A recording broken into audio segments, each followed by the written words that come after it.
அண்மையிலே தூய்மை பணியாளர்கள் பிரச்சனை. தூய்மை பணியாளர்கள் என்றால் அவர்கள் தலித்துகள், தலித்துகள் என்றால் அங்கே சிறுத்தைகள். ஏன் திருமாவளவன் இந்த அரசை எதிர்த்து போராடவில்லை? இப்படி விமர்சனங்களை கொண்டு போகிறார்கள். மூன்றாவது நான்காவது நாளே தோழர் சிந்தனை செல்வன் அங்கே போனார். ஐந்தாவது நாள் அக்கா நினைவு நாளை முடித்துக் கொண்டு நள்ளிரவில் நான் அங்கு போய் சேர்ந்தேன். 1 மணி நேரம் அவர்களோடு இருந்தேன். அதற்கு அடுத்து 6வது நாள் முதலமைச்சரை சந்தித்து இந்த பிரச்சனையை எடுத்து பேசினேன். 13ஆம் தேதி வரையில் தொடர்ந்து அமைச்சர்களோடும் பேசினேன், போராட்ட குழுவை சார்ந்த தோழர்களோடும் பேசினேன், ஒவ்வொரு நாளும் பேசினேன், மருத்துவமனையில் இருந்து கொண்டே பேசினேன். அவர்களை பணி நிரந்தரம் செய்ய வேண்டும் என்று நாம் அவர்களின் குரலோடு இணைந்து சொன்னாலும் கூட ஒரு உண்மையை நாம் புரிந்து கொள்ள வேண்டும். நம்முடைய கோணத்தில் இருந்து அந்த பிரச்சனையை அணுக வேண்டும். புரட்சியாளர் அம்பேத்கரின் பார்வையில் இருந்து இந்த பிரச்சனையை நாம் அணுக வேண்டும். இவர்கள் குப்பை பொறுக்குகிறவர்கள். சொல்ல போனால் தூய்மை பணியாளர்கள் என்கிற சொல்லுக்கு இன்னொரு பொருள் குப்பை பொறுக்குகிறவர்கள், குப்பையை அள்ளுகிறவர்கள் என்றுதான் பொருள். குப்பையை அள்ளுகிறவர்களை பணி நிரந்தரம் செய்து அந்த தொழிலையே நீங்கள் செய்து கொண்டிருங்கள் என்று சொல்லுவது எந்த வகையிலும் ஏற்புடையதல்ல. அதிலிருந்து மீள வேண்டும் என்பதுதான் நம்முடைய போராட்டம்.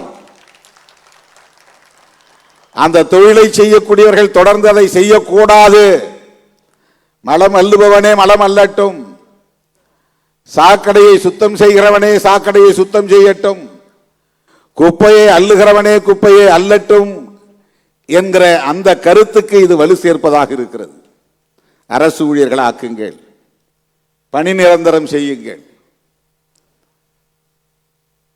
ஒரு அம்பேத்கரின் மாணவனாக இருந்து பெரியாரின் பிள்ளையாக இருந்து இதை நாம் வலுவாக சொல்ல முடியாது. குப்பை அள்ளுகிற தொழிலை குப்பை அள்ளுகிறவர்களே செய்ய வேண்டும், அரசு பணியாளர்களாக அவர்களை மாற்ற வேண்டும் என்கிற அந்த கோரிக்கையில் நமக்கு மாற்று கருத்து இருக்கிறது.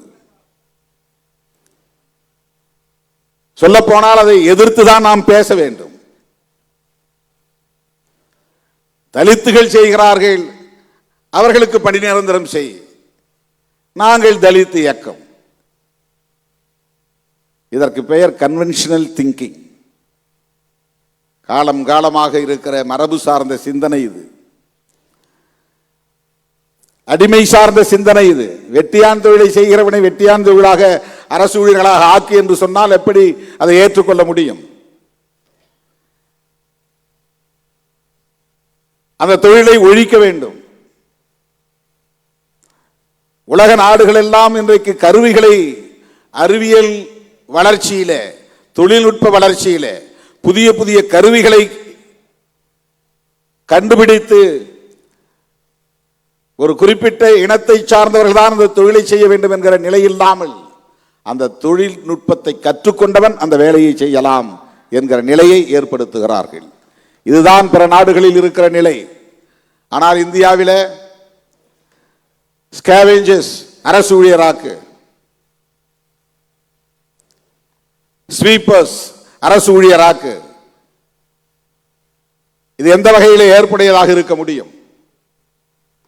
இதை போய் அவர்களிடத்திலே சொன்னால் அவர்களுக்கு எதிராக நாம் பேசுகிறோம் என்று கருதுவார்கள். அதனால்தான் சேர்ந்து நாமும் பணி நிரந்தரம் செய்யுங்கள் என்று சொல்ல நேர்ந்தது.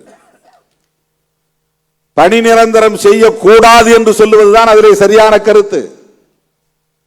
குப்பை அள்ளுகிறவர்களின் பிள்ளைகளே குப்பையை அள்ள முடியுமா? அள்ள வேண்டுமா? தலித்துகளின் பிள்ளைகள் தான் குப்பைகளை அள்ள வேண்டுமா? அரசு ஊழியர் ஆக்கினால் அந்த வேலை மறுபடியும் யார் வருவார்கள்? அந்த அரசு பணிக்கு யார் வருவார்கள்? எத்தனை பேர் குப்பை அள்ள தயாராக இருக்கிறார்கள்? 70 வயதிலும் அந்த பணியை செய்யக்கூடியவன் ஒருவன் இருக்கிறான் என்றால் அவன் யார் என்று நீங்கள் பார்க்க வேண்டும். இந்த தலைமுறை அவர்கள் அந்த தொழிலை செய்துவிட்டு போகட்டும், அடுத்த தலைமுறை அந்த தொழிலுக்குள் அவர்கள் போகக்கூடாது என்பதுதானே சமூக நீதி. அதிலிருந்து அவர்களை மீட்பதுதானே சமூக நீதி.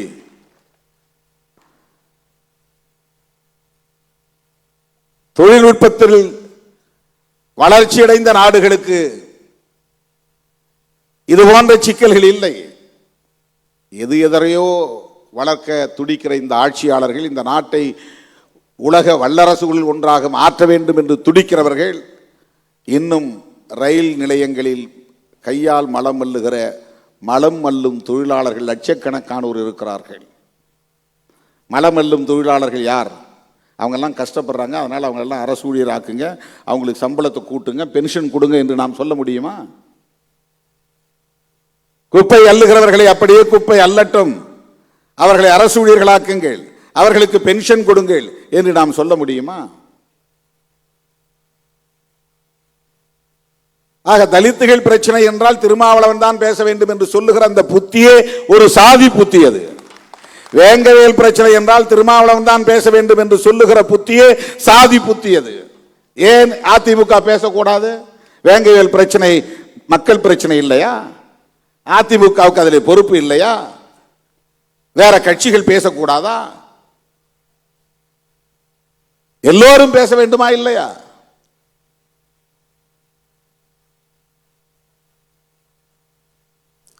திமுகவுக்கு அதில் பொறுப்பு இருக்கிறது, கம்யூனிஸ்ட் கட்சிகளுக்கு இருப்பதை போல ஒவ்வொரு கட்சிக்கும் அதில் பொறுப்பு இருக்கிறது.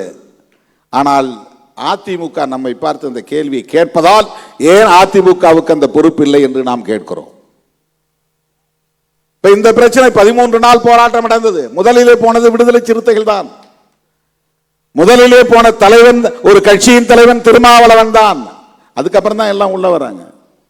யார் யாரோ வருகிறார்கள், அந்த பிரச்சனை பற்றி எதுவுமே தெரியாதவர்கள் வருகிறார்கள். ஒன்று திருமாவளவனை சாட வேண்டும், அல்லது திருமாவளவன் இடம்பெற்று இருக்கிற கூட்டணியை சாட வேண்டும். அதுதான் அவர்களின் நோக்கம். அவர்களுக்கு நீதி கிடைக்க வேண்டும் என்பதல்ல. டயா பூஸ்டர் சுகருடைய ரிமோட் கண்ட்ரோல் இனி உங்க கையில. அனைத்து மருந்து கடைகளிலும் கிடைக்கும். செய்திகளை உடனுக்குடன் தெரிந்து கொள்ள கீழ்கண்ட கேபிள் மற்றும் டிடிஎச் நெட்வொர்க்குகளில் எம்நாடு செய்தி தொலைக்காட்சியை காணுங்கள். பாதகம் செய்பவரை கண்டால் நாம் பயம் கொள்ளலாகாது பாப்பா. மோதி மிதித்து விடு பாப்பா, அவர் முகத்தில் உமிழ்ந்து விடு பாப்பா. அண்மை செய்திகளை உடனுக்குடன் தெரிந்து கொள்ள இணைந்திருங்கள் எம்நாடு தொலைக்காட்சியுடன்.